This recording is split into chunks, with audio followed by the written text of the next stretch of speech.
Hello, everyone. This is Reality Josiah, and today we're going to look at episode 2 of Married at First Sight, and we're really starting to dig deep into these couples. I'll just kind of give a review, reaction of all of the wedding drama slash just reactions to what's going on in episode 2. And there were a ton of red flags. We'll start off with Lindy and Miguel. Miguel's great. I mean, I freaking love the guy.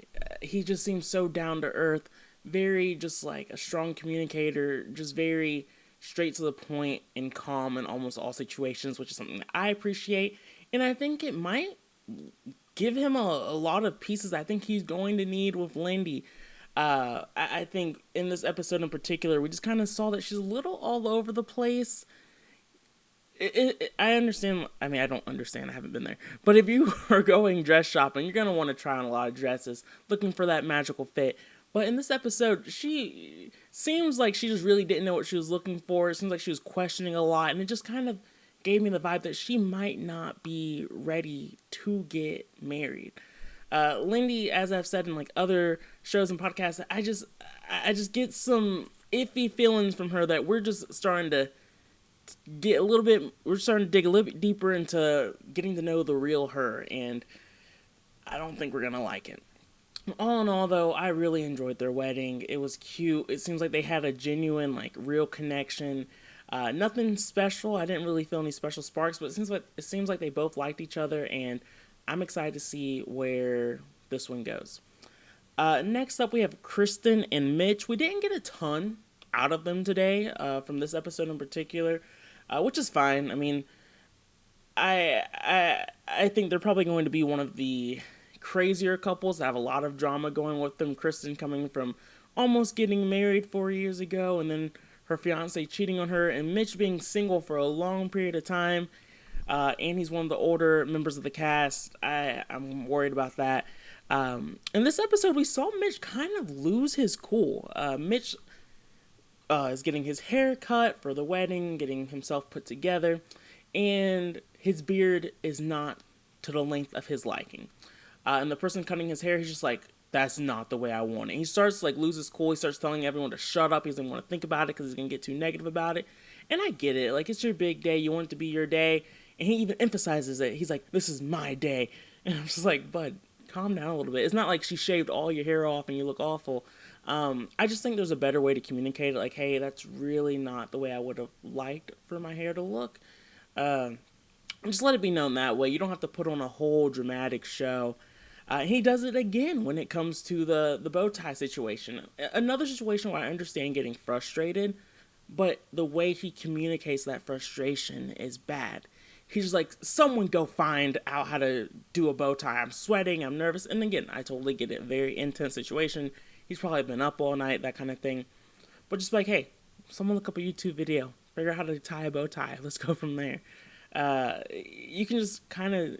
We're starting to see some like gentle hints that his temper might be an issue here. And I'm worried to see what he might do to Kristin.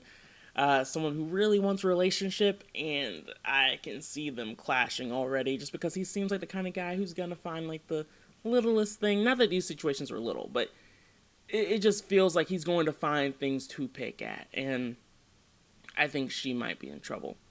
Next up, we have my favorite couple, Alexis and Justin. They were freaking adorable this episode. They are both really feeling each other, both really vibing, and I am hopeful that they can really just kind of keep that momentum going. Justin is super, super, super tall, and it's kind of awkward seeing Alexis look up to the sky, like stretching her neck, trying to have like a conversation with him up close, and she's really big on eye contact, and he had a really cute moment where he tried to squint down and like have a conversation with her that way and dance with her. So they are a freaking adorable couple. No major red flags for them like the other two, but I do think when they start to have real conversations, they might not have a ton in common, but hopefully they do, and I'm pulling for Justin and Alexis here. Next up, we have Sasha and Nate. Sasha and Nate. Her name is so hard to pronounce for me. I don't know why I can't remember. But Sasha and Nate also didn't have any major red flags besides Nate making everything about himself. Like, one of the first questions he asked her is like, oh, what do you think when you're coming down the aisle? And from my standpoint, it's just like, why are you all about yourself? Why are you like, it's like, hey, like, what do you do? What do you like to do? Like, how was your day? Like, was it super chaotic like mine? It was all about like, hey, so what you think about me when you walk down the aisle? He's just very into himself. He gave her a lot of compliments, which is nice, but he just really talked about like how small her waist is, how great her hair is, her teeth, things of that sort. And like, that's fine and good, but definitely would have liked to see a little bit more character development and like him actually caring about her more than anything there. But those are like mini red flags. I might say yellow flags from his standpoint. When it comes to Sasha, I think she has a great personality. I think she's really looking for a relationship. She didn't go and ask for his credit score. She did ask what he did, and I think she was like, okay, you're probably doing pretty well for yourself. So no concerns from her standpoint. I just feel like he's going to ruin this somehow. I really have zero faith in him this season. Like I've said before, I think that physical connection is going to be there. But I think when it comes to the like mental, they're going to be way off. Then Morgan and Ben. Ben caught COVID, and so they couldn't have their wedding at the same time the other couples did. Which is interesting. This is our first time seeing COVID kind of really impact the weddings in particular. I know 2 seasons ago we had COVID interfere with the honeymoon phase and things of that sort, but this season, first time messing with the marriages. Morgan didn't freak out, which is good. She was kind of upset and bummed because, she's probably looking forward to it, but I think she handled it the right way. All in all, I think we have a lot of potential here. I think the experts tried a lot harder this season. Miguel and Lindy, I think the only thing that's kind of weird about them is that they have the super nerdy, not as nerdy mesh, but Lindy thought it was cute, and so as long as they can keep that vibe going, I think it's good. Kristin said she's really into bald guys, and Mitch is bald, so that works. Alexis wanted a tall guy, and she got Justin, maybe a little bit too tall, but it works.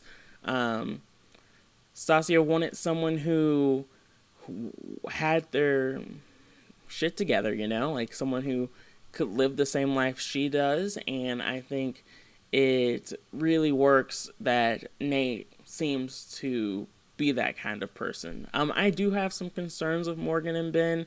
I think Ben's just too much when it comes to like the financial stuff, and his mom stuff is really weird and cringy, but all in all, I just appreciate having a season where it doesn't seem like they were trying to fit opposites together, but really trying to help them find their person that they're looking for, which I'm interested in seeing how that goes. So yeah, solid episode 2. I didn't go into too much detail, but I wanted to kind of keep it pretty high level because it felt like a pretty high level episode. Moving forward, if you guys think I should dig a little bit deeper and break down the entire episode, let me know. But outside of that, love to get your thoughts in the comments on how you guys feel like this episode went.